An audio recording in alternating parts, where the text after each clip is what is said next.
I always say that in 2009, LJ did not need another church. I mean, it doesn't take a genius to look around here and see that everywhere you look, there's already a church on just about every corner. There's 100 churches all over the place. I mean, we just, with the small little demographic that we've got here, we just did not need another church. Yet God really was leading us to do something here, and we couldn't get away from it. We had moved here in 2007, not to start a church. That was never on our radar. We moved here because I'd been a youth pastor all my life, and I wanted to keep doing youth ministry. That's all I ever wanted to do. And so we came here so that I could work with Global Youth Ministry up on Fort Mountain to do youth ministry in a much broader context. So we were happy, fat and happy, coming here to do youth ministry up there on the mountain. But then after being here for a while, we had difficulty with church. We had family problems with church. We just couldn't find one that seemed to meet our needs or the one that we felt called to. Yeah. And you know, of those hundreds of churches that we have around here, it seems like they're all kind of in the same vein. You know, they were all kind of doing the same things, singing the same songs, talking the same way, and none of it was really our language in the first place. Here we are, fish out of water a little bit, you know, from out of town, out of state, and it seemed like all of the local churches were doing what God had called them to do, but they were aiming for a very specific target, and it wasn't us. And so we had a difficult time finding our church home for those first couple of years. Mm-hmm. Spending 2 years trying to find a church home and not really being able to. I mean, we had gotten involved in a little church here and there, and we had tried to help out and be part of it, but we just weren't finding our home. And this dad desperately needed my kids to grow up in church. I needed my family to be involved in the body of Christ. It was such a non-negotiable for us, yet we just weren't finding that home. So just through a series of circumstances, God just began to speak into my heart, well, really their heart first. It was really much more them, and I kind of lived in denial about it for a long time, but God just began to speak to us about planting a church in Gilmer County. And it was terrifying. It was really scary. I'll never forget driving. I remember driving through town one day, and I drove past a couple of little churches. And as this was really on my mind, I drove past a couple of little churches, and I just saw these dilapidated, old, beat up, churches that nobody was ever around. And on a good Sunday, they probably reach, a handful of people. And I remember challenging God on this. God, why in the world would you want to use me to start something that has all of the characteristics of failure? So many other churches around here seem to be failing at what they're trying to do. Why would you want me to do that? I really want to do more. I want to be used by you more. I want you to speak through me more. I want you to speak to people, reach people, bring people into the kingdom more than just that. Why would you do that? Because that's what happens here. And so it was almost disheartening. And so I began to do some research. I began to read a lot. I started going to church planter conferences, and I actually started meeting with organizations that were purposed around getting behind church planters and helping them, educating them, training them, and financing them to be able to plant churches in different places. And we would go to these organizations and be like, hey, we feel led by God to plant a church in rural North Georgia. And they literally looked at us and laughed. I mean, they looked at us. I remember having one big organization look at me and literally say, why would we get behind that in LJ? They said, that'll never happen. You'll never break about 50 in LJ, so it's just not worth our investment. Sorry, but we're not going to help you. And turn their back on us. And I talked to other ones who said, you should not try to plant a church in rural North Georgia. You'll never pry those church people out of their old family churches up there. So give it up, stop. And everybody seemed to be against it. And that wasn't our goal anyway. Our goal wasn't to pry people out of their churches. Our goal was to do something that no one else was doing and reach people that no one else was reaching. Yeah, it really seemed like all those old family churches were doing what God wanted them to do, but they were reaching a very specific target market. And our hope was just to be able to widen that pie. Is there someone in Gilmer County that's not, that doesn't Already have a family church. already have a family church, already have deep family connections into that kind of community? Is there somebody here that's different from that? We were. And that's at first what we ended up drawing a lot of is our transplants from cities and people who were used to doing church the way that we felt God called us to do it. Yeah.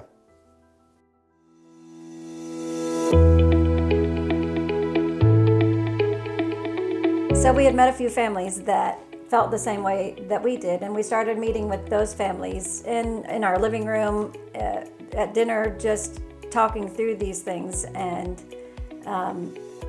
ended up deciding to start what is the Orchard Church.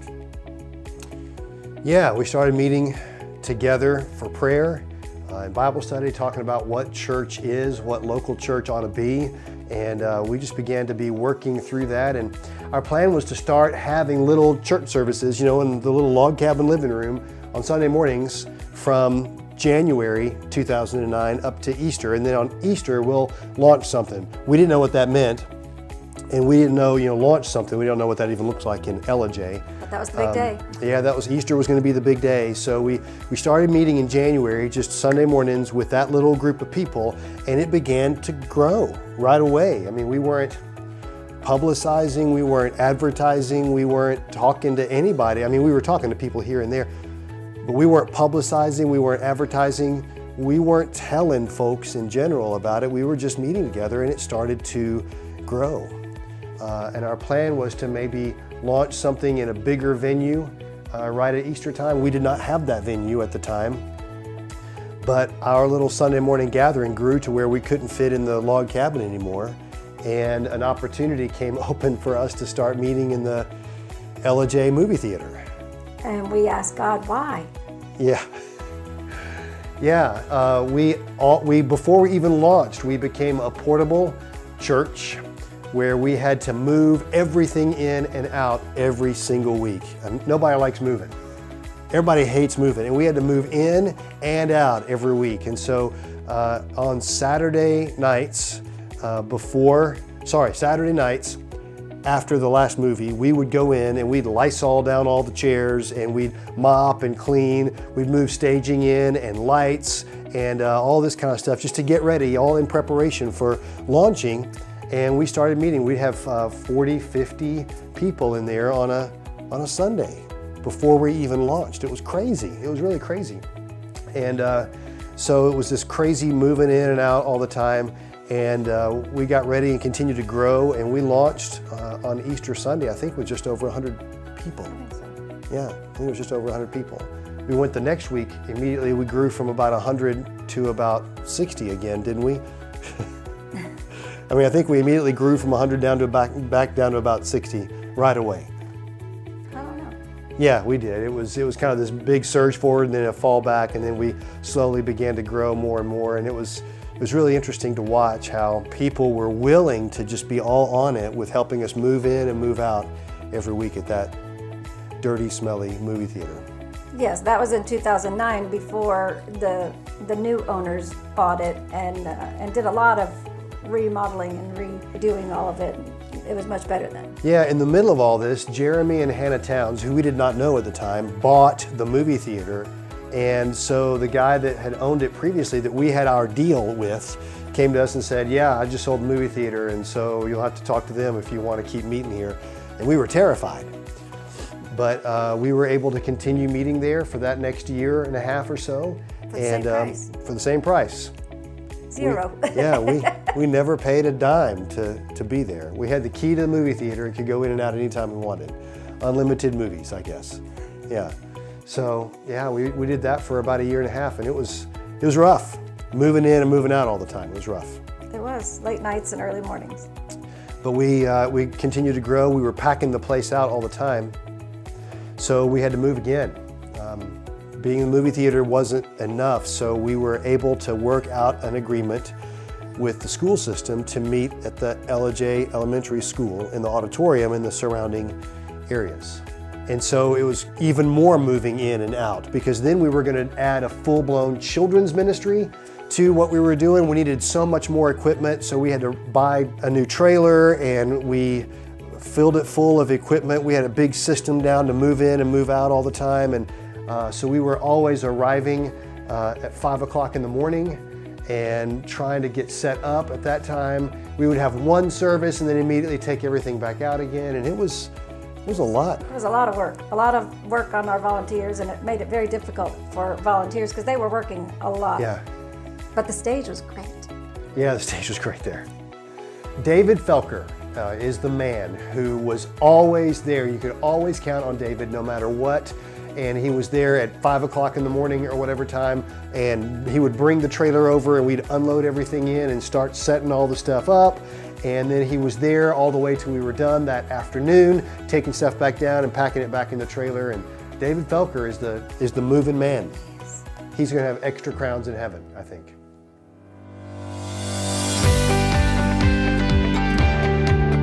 While we were there, we were amazed that we continued to grow, but we kind of stagnated a little bit there. I'm not sure what happened, but for some reason we just stopped growing. We felt like we kind of reached a peak, and we just kind of quit growing for a while. But after a while, the opportunity came open for us to look at the facility that we now occupy.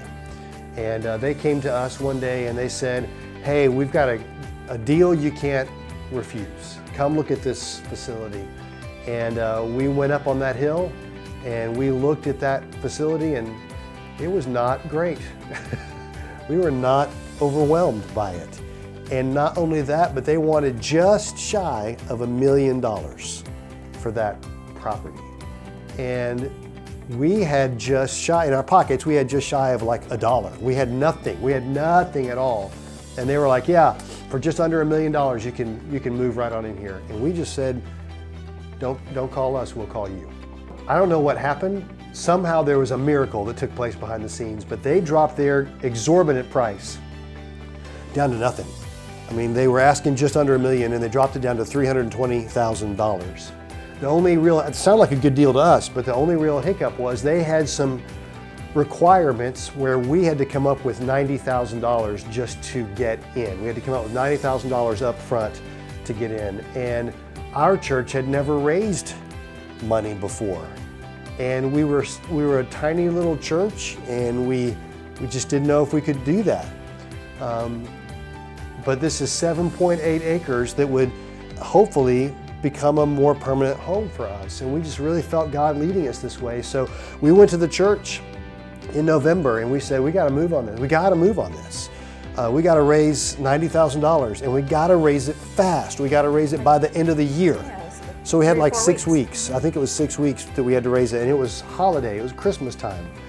And we were like, what are we going to do about it? And over the course of those 6 weeks, our little church came up with $120,000 in cash so that we could put down the building and have a little bit of other money to do a few little renovations that were absolutely necessary to get us in there and get us working properly. And at the beginning of the year, we moved. We moved from the school to that building. We had our Christmas Eve service there. Wow. So we started off with the Christmas Eve service, then we took a week off, and then we had our first real service. Right. Wow. Yeah, that's amazing. And we've been there ever since. Yeah. Yeah. Continuing renovations to the building that we're in.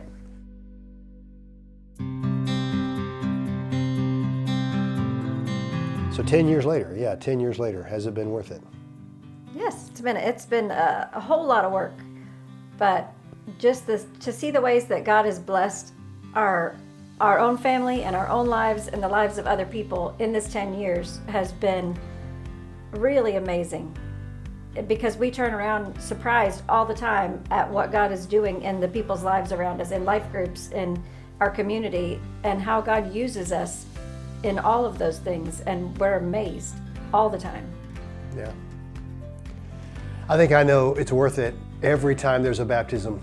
Every time we see people in that pool making a public profession of faith, I feel like, yes, absolutely, it was worth it. All of it was worth it right here. And our baptisms are amazing. Yeah, they are. They're big celebrations. Yeah, you don't get that too many other places, do you?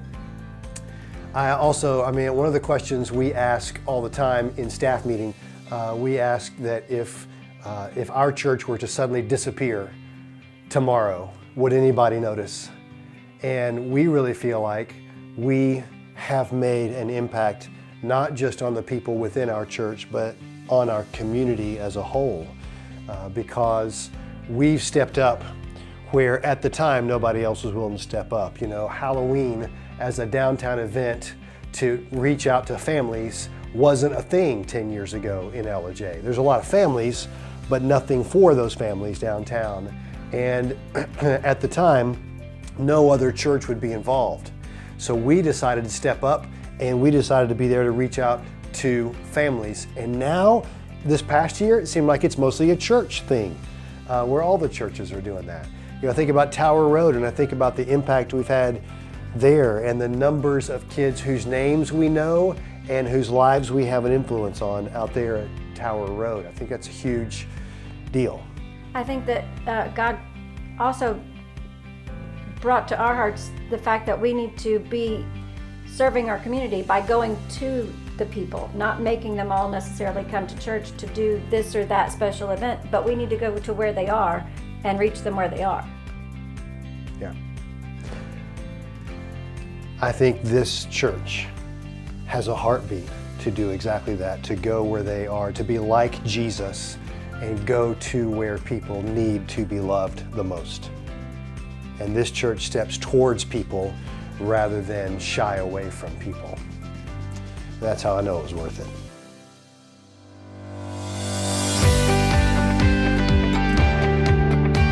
I teach the K through second grade at the small group. The kids are wonderful. I get blessed every week. I get hugs, I get love, I get a chance to engage with them, I get a chance to see what God's doing in their lives, and we're going to expect big things from each one of them. So come on and join us. We'd love to have you part of that ministry. It's a great place for my family to go. My entire family goes here.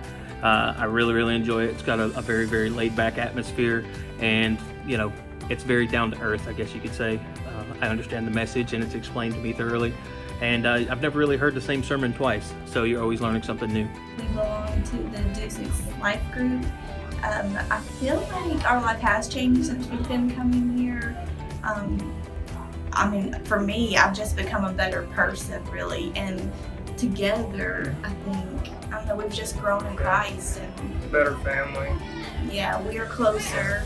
You know, our daughter knows who Jesus is now, and it's just gotten better. We are at the Orchard as a Freeman family because it has changed everything, our dynamic on how we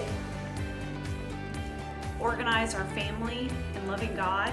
We were in church for about 15 years, walked in the door at Orchard, listened to Steve the first day, and from then on, this is our home. Coming to this church has really made our family stronger and a better lookout in life, and it's made my relationship deeper with Christ. I used to do things that are like smoke and drinks, things like that. I left all that behind me, and now life is much better since we've been coming to this church.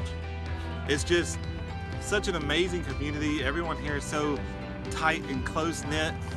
Working upstairs with Bert and Betsy, it gives you hope. It lets you know that people do love each other. There's people that care.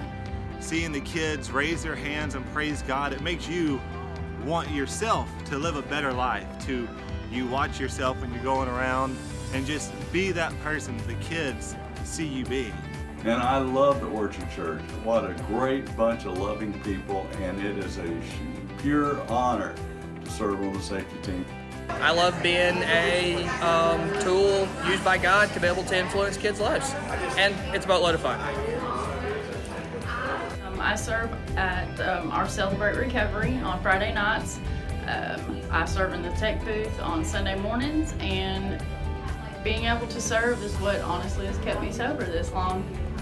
Why I go to the Orchard? Well, let's see. There's probably 100 million reasons, but my favorite is the people. It's a big family. It's my family away from home. And it's the ability to be able to serve with the youth and the children's ministry and all the outreaches that we do around the city of LJ, town of LJ. Is it a city or is it town? Is it both? Oh wow.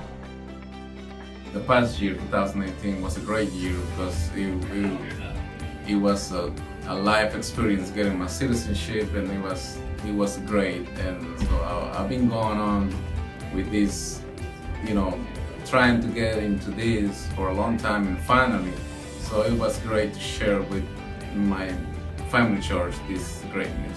Serving in the children's ministry has changed my life more than anyone can imagine. We just want to say that we love the Orchard. The Orchard Church has changed our life through our life group and serving in the Celebrate Recovery ministry. We also teach Kids Zone ministry, the preteens together, and we just try really hard to reach young kids, and Orchard Church is a great place to do that. Church has really influenced me to pursue God more and be a better Christian and to be a servant leader. Last February on Super Sunday, I was real excited to sign up to join the tech team. And so I've been working in the booth about every third Sunday. You might see me back there, or you might not, because usually I'm behind the screen because it's very big screen. Like this one. Cut!